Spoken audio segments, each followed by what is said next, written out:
What's up, guys? My name is Flight Zero, and today we're going to be going over the basics of FL Studio. So, when you open new project, this is probably something what it's going to look like. So, it'll probably come out. See, I have everything resized. So it'll probably end up looking something like this when you first open it. And what this template, what it is it's a template. So, and you can create your own templates. But I prefer not to use this template actually. But it pretty much just includes a bunch of like basic samples and stuff to work with, and a limiter on the master, which I'll explain in some kind of tutorial. But so what we're gonna do now is we're just gonna go to File and New from Template and go to Minimal and Empty. So that way it's just an empty project at 140 BPM, depending on what BPM is you're suitable. So let's just I don't know. Let's leave that. So to adjust the BPM, you can just click and drag. And I would recommend not really messing with your BPM. Like, you would have to click and drag depending on which value you want to adjust. So if you want to adjust the whole number, then stick with that. And otherwise you can adjust the decimal manually, and that's just a pain in the butt, because it is. So don't do that. Just use the whole number. No one really is going to make the BPM at 128.5. Like, no, you just don't do that. So now we have this basic template open. Let me just go over the basic features. So I'll go through the toolbar first, and I'll explain the windows and stuff. So under File, you obviously have your basic operations, new from template, and there's some other stuff in here that you can work with. I've never actually tried them before. I believe I've tried the vocoder project only once though, and that was kind of a fail. But under performance here, you'll see all these like controller looking things. That's because you can actually buy controllers, and it'll come out like if you've ever seen those soundboards. That's kind of how the way it works. I'm not sure what these do yet. And then here's File Open, where you can open your projects, and as you can see, I have way more beyond that. And then save, kind of self-explanatory. Save as new version is kind of a thing you might not have heard of yet. It's what that does is when you do say, all right, let's just, all right, I'll save this, and then let's just call it basics number 1.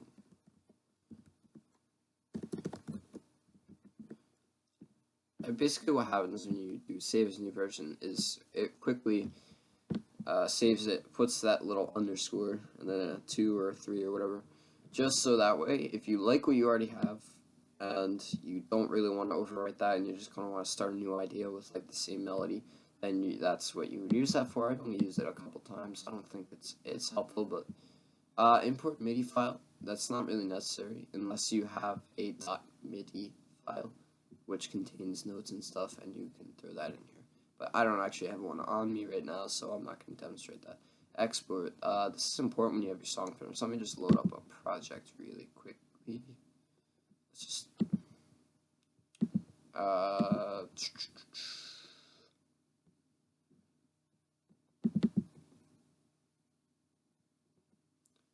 let's upload. Let's check this out, because this is a finished project. And this song I actually just put out yesterday, I believe. Let's wait for this thing to load up the plugins.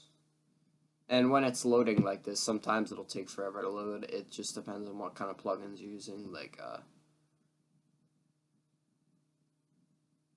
and that's why mine is taking forever, because I have Contacts plugins, which take quite a while to load. And as you can see, it's a pretty big project. It's not too big, but alright, so let's go into export, and you could choose either zip loop package, which I believe contains all of your patterns in stems, and that's what makes the stems. I'm sorry, stems are like the patterns in MP3 files. So like instead of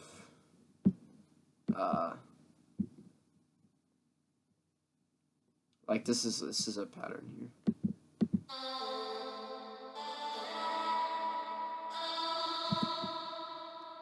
And that like what that would do is it would export each and every single pattern in this list to an MP3 and put it in a zip file, so that way if you're like offering remixes available for anyone, you can do that. And then this MP3 OGG FLAC, I have no idea what that is. MIDI file will export all the notes. Project Bones exports all of your settings and everything, so if you're transferring from one project to another, that's helpful. I'll go through that another time though.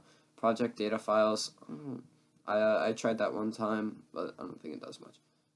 So what you would either do is you do WAV or MP3. OGG I rarely do, and I've never done FLAC before. So let's just do it as an MP3 and check out what we have here. So it'll pop up a location for where you want to save it. So let's just save it to our desktop. Actually, no, I'm just going to throw everything in my tutorial folder so I don't have junk lying around.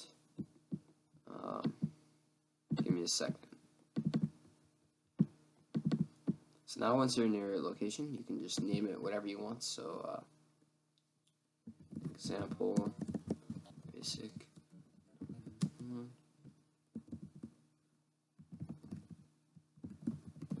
So and you just click save, and then this menu will pop up. This is the FL Studio lame encoder. I don't know what lame stands for, but it just makes it sound really lame, which in fact it's not. So normally when you start, it will look something like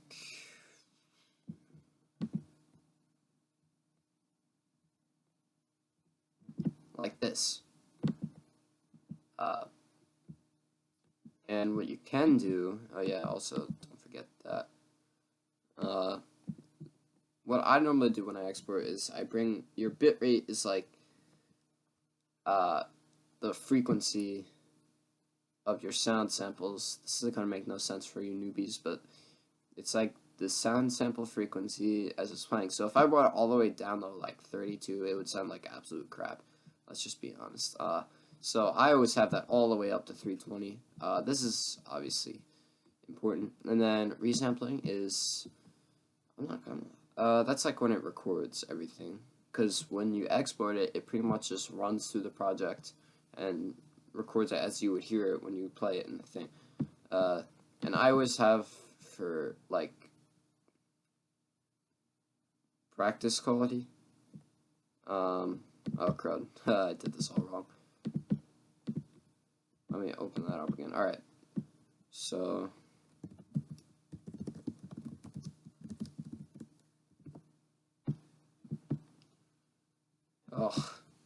you see, this is the thing you gotta be careful about. I'll explain what this is if you see my mouse. Watch my mouse. Alright. I'll explain what that does later and why you should always have that like in the playlist. Make sure that this little playhead here is in the playlist when you export, because it's kind of frustrating sometimes. It really depends. So let's just find this place where we want to export it. And so basic 001 example export. And now back to this. And you'll also want to make sure that here at the bottom is the total. You'll see what that does later. Anyway, oh my gosh, I'm all over the place. I'm so sorry. So when I'm usually doing like reviewing tracks, if it's not necessarily completed, but I still want to be able to like play it in mixes and stuff, then I usually have it around 128.sync or 256.sync, usually 256, because it's high quality, but it's not the highest, so it's not like, oh, what did I hit? I did not mean to hit that. Yeah, so that's like when it's still in progress, and then when it's finished, always do 512.sync. No matter how long it takes, you just do that.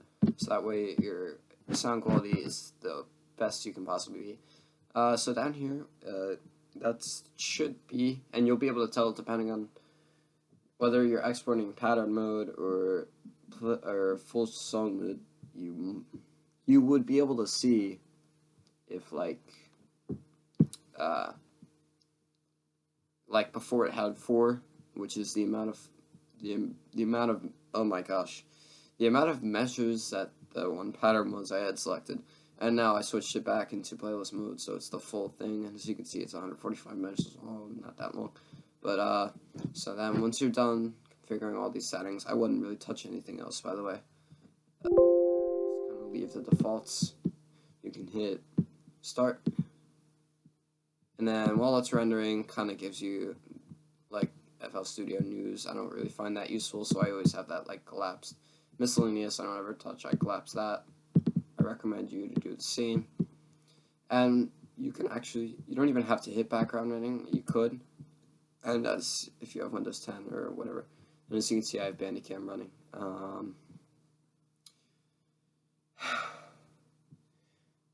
So you will be able to do other stuff depending on how powerful your computer is. Like I have i7, so I can pretty much browse web and have game open at the same time.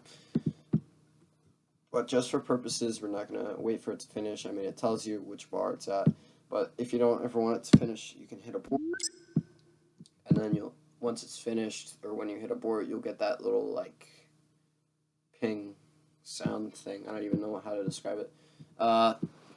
And so you can, it doesn't matter if you finish the export, but you can. I'll make a separate tutorial for all this stuff, for the basic stuff. So let's go back to our recent projects, and they're all listed below this. So let's just open basic number 1 now, and free download, by the way, on my SoundCloud for that. So that's file covered, and edit, pretty simple. Cut, copy, paste. Add channel. I barely use this actually because I normally hit this plus button here, where I right click on the channel I want to replace it with, and then I just add it from there. But you can still do it this way. You can go to add channel, and you can say like you want. I'm not gonna pick a VST just so everyone can use it. Just say you want like FL keys. No, I can't really. You know what, I'm just gonna do Nexus. So this is a VST plugin that you can buy for €200 or something like that. And as you can see, I did this here with nothing. Anyway, wait, can you guys hear me? It doesn't look like you can hear me. What? Hold on.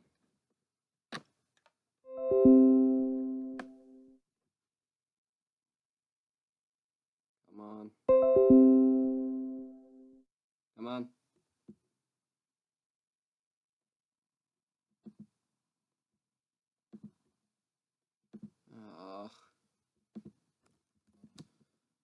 Hold on. Alright. You guys should be able to hear me just like you were before. Hopefully I wasn't too quiet the first half. Now I got that working again. So, as I was saying, when you open up the plugin, you'll get these little dashes here. Let me just take this out.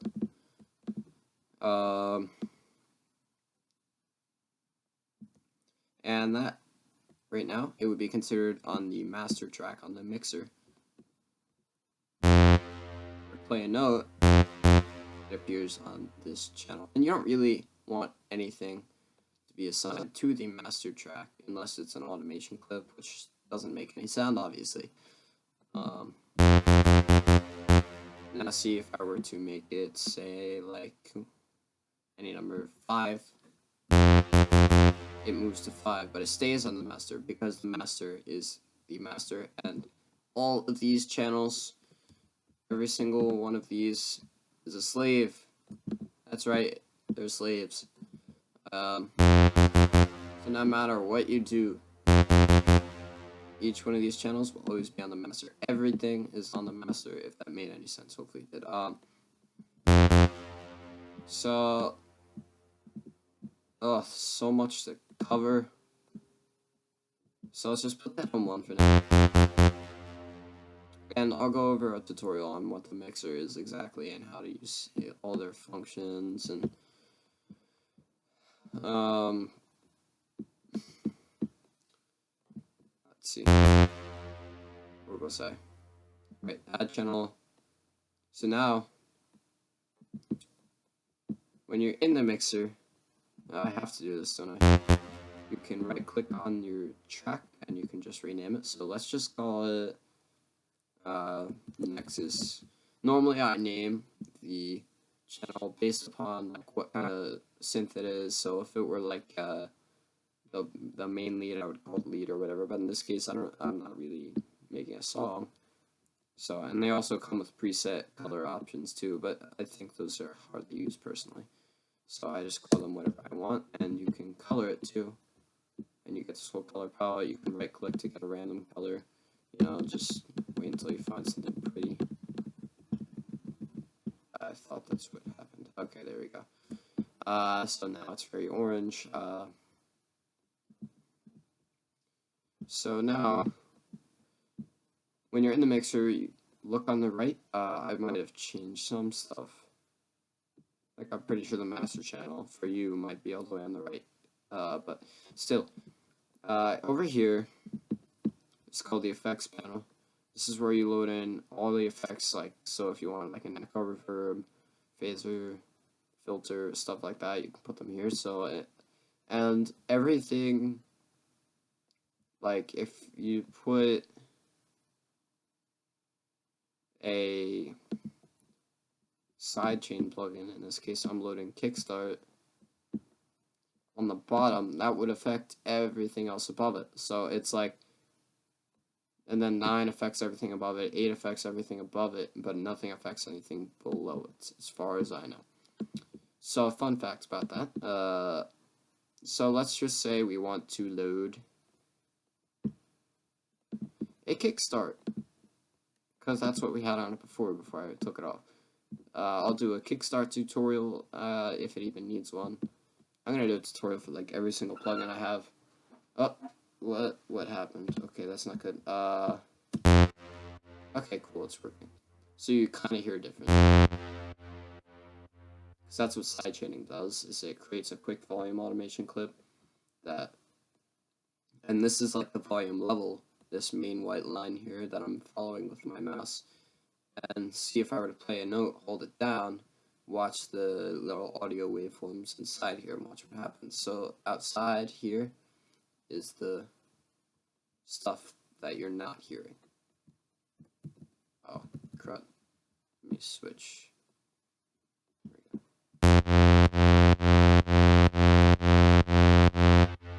And that's what creates that delay. See, now if we were to mute it by clicking this little thing here, you just hear. Sidechaining is a very important thing. I'll go over a tutorial on like 3 different methods to do it. 2 with a plugin and 1 with automation.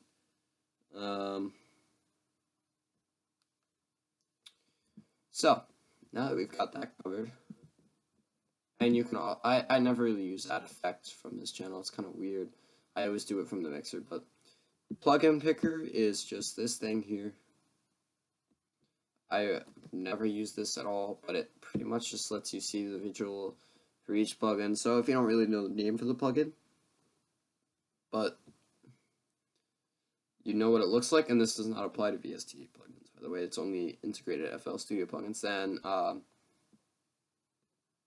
then you can just find it here and say you want a harmony. You can click and drag and make sure you put it underneath, not on the channel. Because if you put it on the channel, it'll replace the plugin. If you put it underneath, it will not. But let's just do that. And remember to assign it to a separate mixer track. So now you get that. all these are analog synths, by the way. I'm not doing anything to modify them. Like, if I loaded up a preset, say I loaded ship or cubist, you would hear this. Like, there's a lot of stuff you can do with this plugin in particular. I don't even know it myself. I used it a little bit in my beginning stages of producing, but I don't really use it much. I'm always using VSTs and occasionally FL Studio plugins and samples, but that doesn't matter. So let's just close these out. Browse plugin database. This is this thing over here in the browser. So this is the your sample browser. And I have all these crazy, ridiculous sample packs, vengeance packs. They're about like €40 a piece. Not each folder, but like you see how they're called, like VDE, VDE2, VDX1, stuff like that. And this is normally I reorganized everything, so it doesn't really apply to you. But you would get this, and you could like scroll through and just kind of you can explore each folder if you want and just find stuff that you like. This is the project history, so this is so you can go back and figure out what you can undo. I don't really use it though.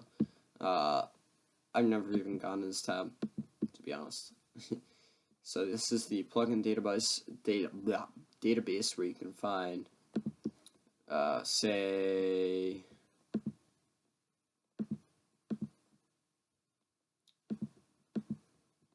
so when you expand on their installed effects and generators, you get Fruity, New, and VST. So the Fruity generators and effects, let's just do a generator. They're all the plugins that are included with FL Studio. So that could mean that if they don't appear here in this list, they're probably in this list. So if you need to, you can always just go here and say, I don't even know anything that's not on that list as of now. There's a bunch of effects that aren't on that list, but generators, there are tons that are on the list and that are here too. Yeah, no, I don't even know what I'm saying anymore. So just pick the plugin you want, and you can click and drag underneath, and just keep getting into the habit of assigning each one a mixer track, and make sure to name it and color it if you really please to. You can name this FL Keys. And I'm just assigning it random colors because I don't really color code my stuff anymore. So there's that. Wait, why is it hit space? That's why. So yeah, that's the Fruity folder. The new folder is where all your new plugins are stored. I will put how to add a VST plugin later in another tutorial. But under VST is where all of your external plugins go, with the exception of effects for some reason that are like stored here. I don't know, it doesn't make any sense. Like if you went into effects, you would see a bunch of your external VSTs because you can't really identify whether it's whether it's a VST or whether it's a generator or an effect. That took a long time to get out. And the same thing applies. Just make sure you're under the right folders, because if you want to load a VST generator, so say we want to load massive.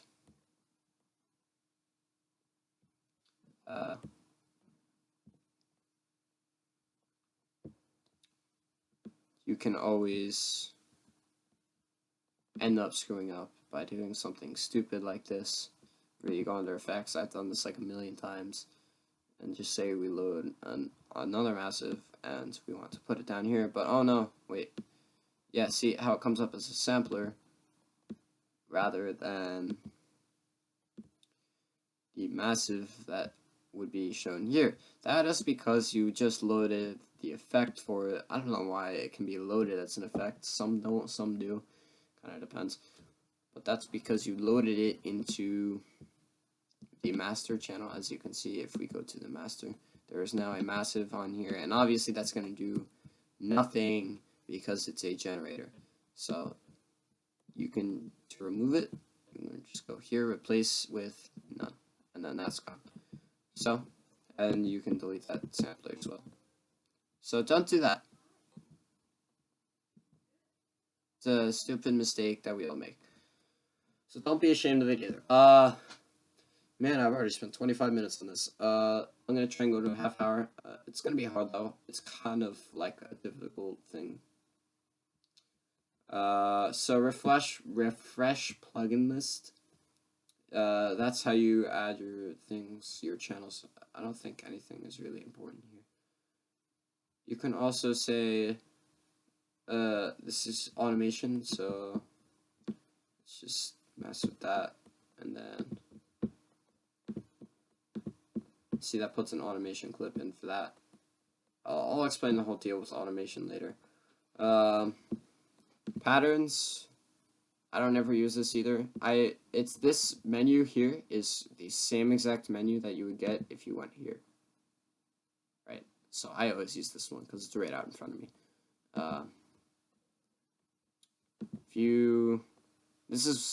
I stopped using this after a while. Close all windows comes in handy sometimes. So as you can see, it closes all windows. The channel rack cannot really be closed. It can only be hidden by using these buttons up here. So I'll go through everything as I can. Yeah, you can kind of play around with some of this stuff, but Control S and Control Z are your friends. Control S is save and Control Z is undo.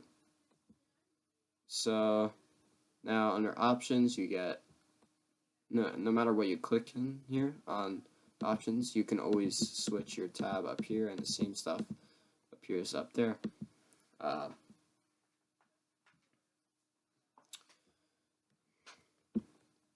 And I'll go over how to speed up FL Studio too.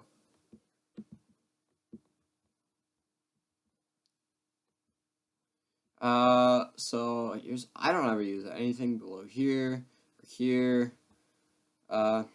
Tools, browser, smart find, I've never used. One-click audio recording, never used.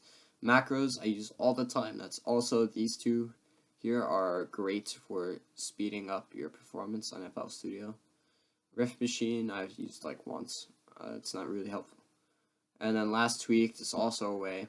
As you can see, it shows you up here which parameter or knob you tweaked last.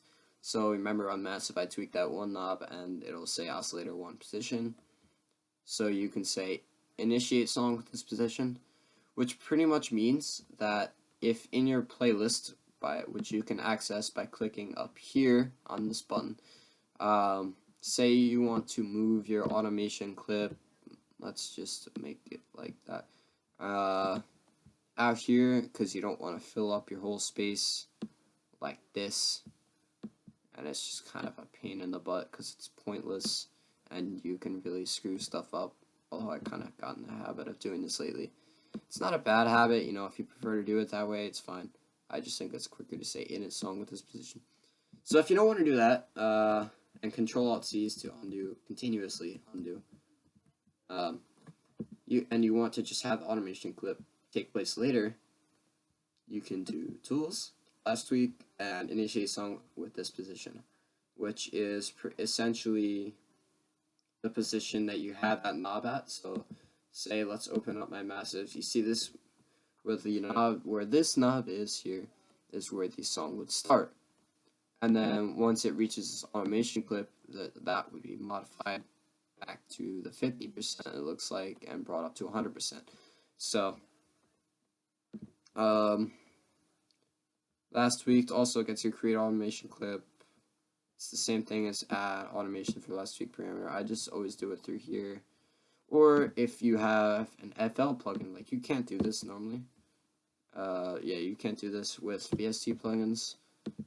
Like 90% of them you can't. But if you had like an FL plugin, you could right click anywhere on any parameter knob, just say this one, and you could say and it's on create automation clip. It's that same, almost the same menu that comes up here on last week.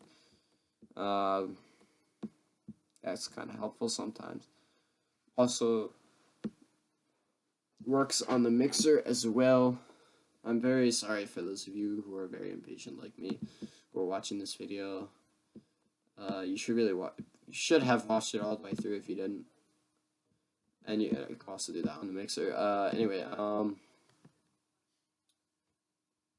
tools last week. Alright, great. We're finally done with that menu. Okay. So, I'm going to try and do this as quickly as possible. These two knobs, never touch these two knobs. Ever, ever, ever, ever, ever. Never touch these two knobs. I cannot stress that enough for you. It will make life so much more difficult later in your track when you're trying to figure out why it's so quiet, but why the master's up all the way. That's probably because you dragged this down. They're both called the master, which is kind of annoying. But these two controls are essentially... This is the pitch. So let's just make a random thing. So let's create our first pattern in this case. And let's call it pattern 1. What the heck? No, let's just call it notes. Because, you know. And then you can color it whatever you want. Same deal with the mixer tracks. And to access the piano roll, which is where you input your notes, you can right click on the plugin that you want to select. So if I want it to be the Harmor, I would right click piano roll.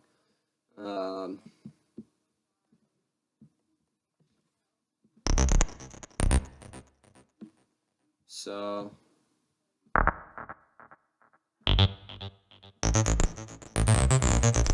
we just create a simple 4-bar note thing.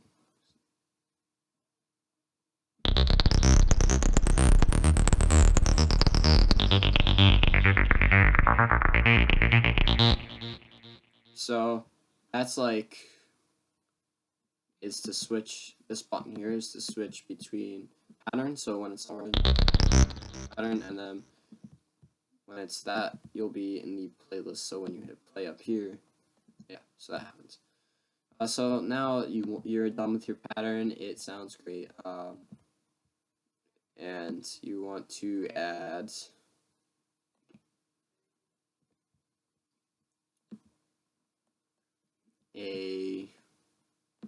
you want to add it into your playlist, right?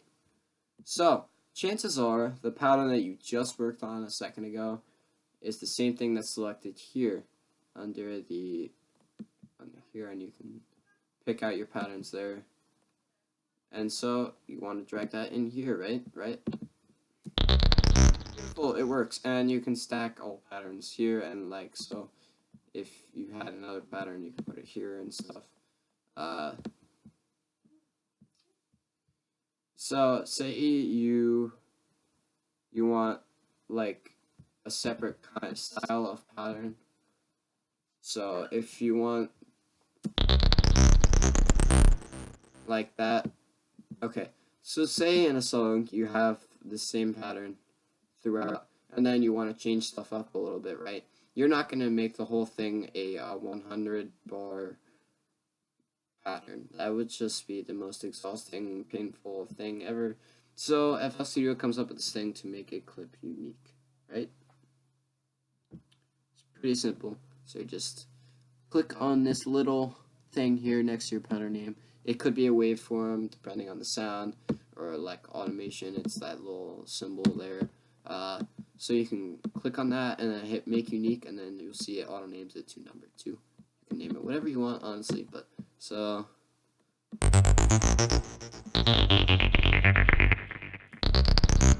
now you have like variation here. In this case, you wouldn't really do it with a 4-bar. Actually, I don't even know. I don't know. Just do. It's a very open software. You can really just open up a project one day and just start messing with all of the options up here. You know, I did that once, and it helped a lot actually.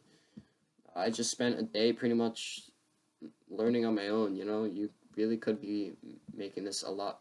Ugh, my mouse. You really could be making this a lot less of a painful experience if you just did it yourself. I know I'm sounding like a total jerk right now. But fact is, it's 35 minutes long now is the video, and I have to upload this to YouTube, and I have to make more tutorials. So, and I usually try and keep them less than 10 minutes long, but because this is basics, and for you newbies, I have to make sure everything's clear as it possibly can be. It's 20 degrees right now outside. That's kind of scary. So, right, this knob here is the pitch. So, if you listen, I will move it while it's playing, and you'll this.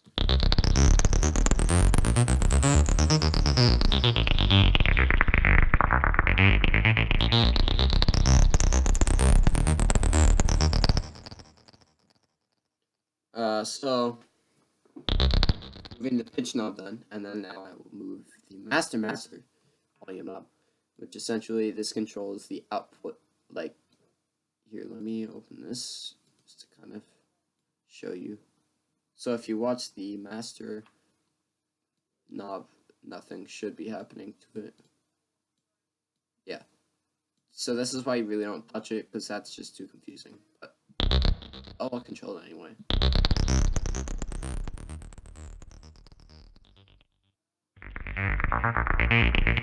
Yeah, so just leave those knobs where they are in FL Studio. It'll save you lots of time when you try and figure out why is my song so quiet or why is it off key.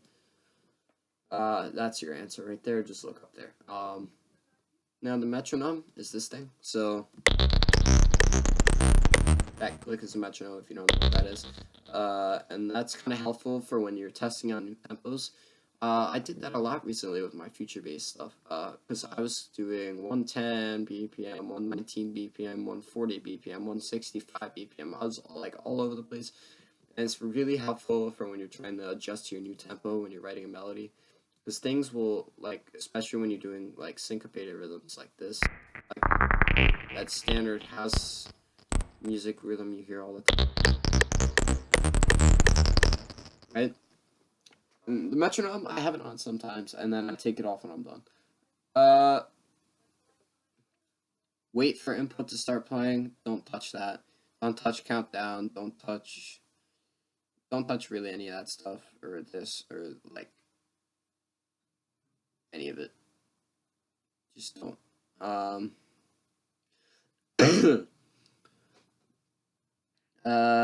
So the record button, actually, let me just go into the playlist and show you. So the record button is very, very helpful. You can record your own knob tweaks, actually. So if you really actually hate like drawing out automation like this and doing crazy weird stuff with it, then you always have the option to just go in and record the knob tweak yourself. So let's get rid of this. And so there's that. Let's open up our plugin that we're going to do. You can just hit record and just say everything. And now it's going. And then once you hit space, which is useful a lot, space bar plays it, or lets you preview it, same thing. Then you can start messing with your knob. So let's just.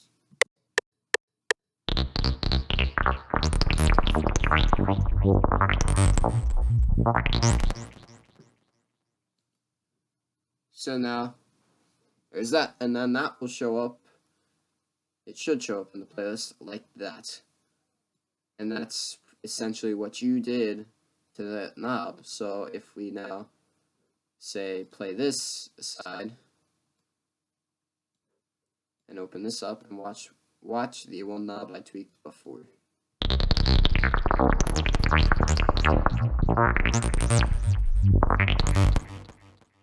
That's actually what I did in my first track ever. I'll do that one time. It's because I didn't know how to add the automation clips. I just knew how to do that. So that comes in handy. I have never used that since my first project actually. So I'm surprised I actually remembered how to do that. So you can resize the mixer pretty easily. Resize any window except plugin windows by doing that. So say you want to, right. Say you want to record vocals through your computer. Doesn't matter which microphone you have. So you can record yourself talking, doing whatever, record audio. I record most of my audio on my phone and bring it on here. I don't know why. I could really be using the microphone I'm using now, which is a pretty decent quality. So let's just put this out here so we have space to record. What you're gonna do is you should pick one of these, the 101, 102, the extra bonus ones that they include here, and then you can go. Up here is the input for the channel, and then that's the output down there. So, like the master, you see that's out 1, out 2. That's because that's going out to whatever output the computer's using. Just leave that as the default, otherwise it's going to screw you up. Like all these channels are none for the output because that's going to the master. If that makes sense. So to record, you're going to just click on this and say in 1, in 2. And as you see, I'm getting an echo. Because now it's actually taking in all of my vocals now. And so let's do some testing recording. So you're just going to go to the record, and then you can hit audio into the playlist as an audio clip, or audio into the Edison audio editor recorder. I just do it into the playlist as an audio clip. So let's just do this.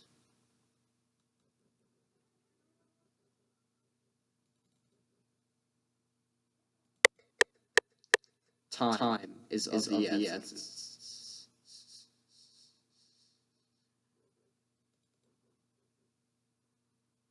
So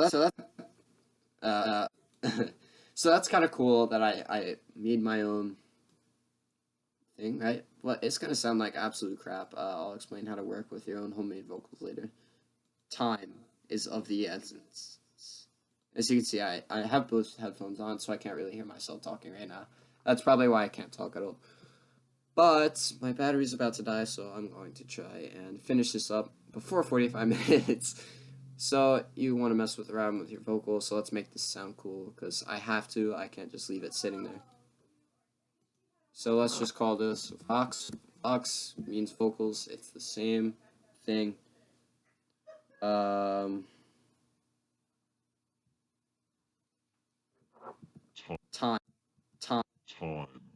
is time. Alright, so let's add like a vocoder, vocodex, real quickly. Time is of the end. So now I can make this sound even better. Time is of the essence. Is of the essence. Time is of the essence. Time is of the essence. So that's kind of cool, right? So now that we have this thing, right?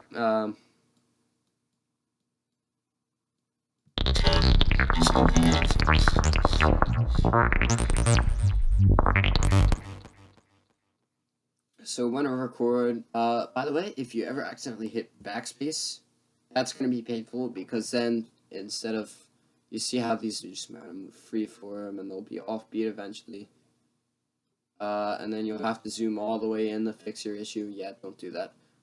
Because what you did is you hit backspace, which is the hotkey, to change your snap to none. So instead of snapping to the line or bar like it did before,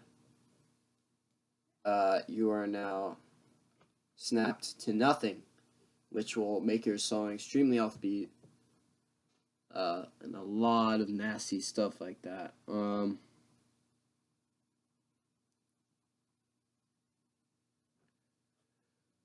So you always should keep it as snap to line. So it'll snap to whatever CSI zoom out and zoom in the playlist. It'll do stuff like that. Right?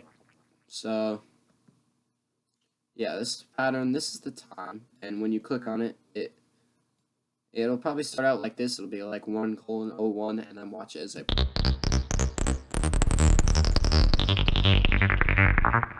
So what this time is here is the measure number, and then this here is the 16th notes, and then I guess I don't know what that is on the left. It's probably like 30-second notes or something. And I have it set to the time in the song, so it's like real time.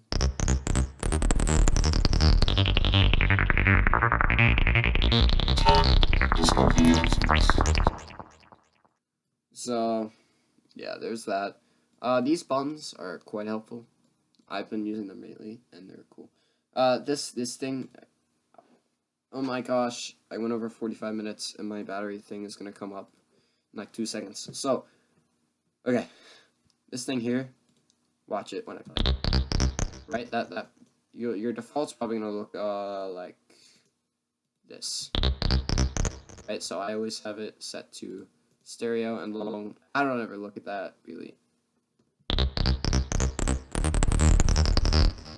This is your CPU meter to show how your computer is performing. So depending on how much you have going on in your song, that'll go up or down, and you always want to have that as low as possible. There are these buttons. This is to show or hide the playlist. This is to show or hide the channel rack. This shows or hide the piano roll, and click here and you can select what channel you're exactly on the piano roll. So